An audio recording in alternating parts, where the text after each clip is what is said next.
প্রায় ১২২ কেজি ওজনের বিশাল এক সামুদ্রিক কচ্ছপকে কয়েক সপ্তাহের চিকিৎসার পর আবার সমুদ্রে ফিরিয়ে দেয়া হয়েছে। কচ্ছপটির নাম টিমি। ধারণা করা হচ্ছে তার বয়স ৭০ থেকে ৮০ বছর।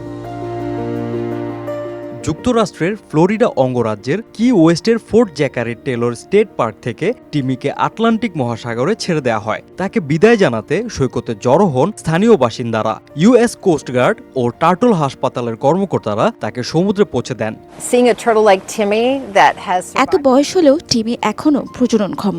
চলতি মৌসুমে সে ৩ বার বাসা তৈরি করেছে। উদ্ধারের পর ১০ দিন আগেও শেষবার ডিম পাড়ে সে।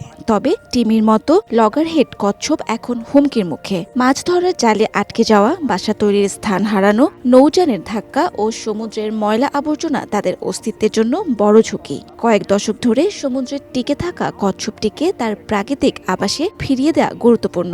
তাই আমরা করেছি।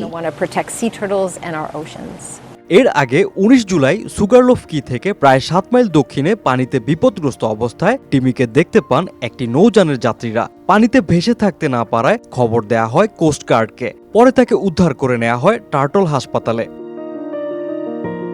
চিকিৎসার অংশ হিসেবে টিমিকে তরল ও অ্যান্টিবায়োটিক দেওয়া হয়। চিকিৎসার পাশাপাশি টিমিকে ১,৬০,০০০ গ্যালনের একটি পুলে রেখে তার সাঁতার ও গভীর পানিতে চলাচলের সক্ষমতা পরীক্ষা করা হয়। সুস্থ হয়ে ওঠার পরই তাকে ছেড়ে দেওয়ার সিদ্ধান্ত নেওয়া হয়। শিক্ষার মাধ্যমে আমাদের বোঝাতে হবে পরিবেশটা কতটা গুরুত্বপূর্ণ।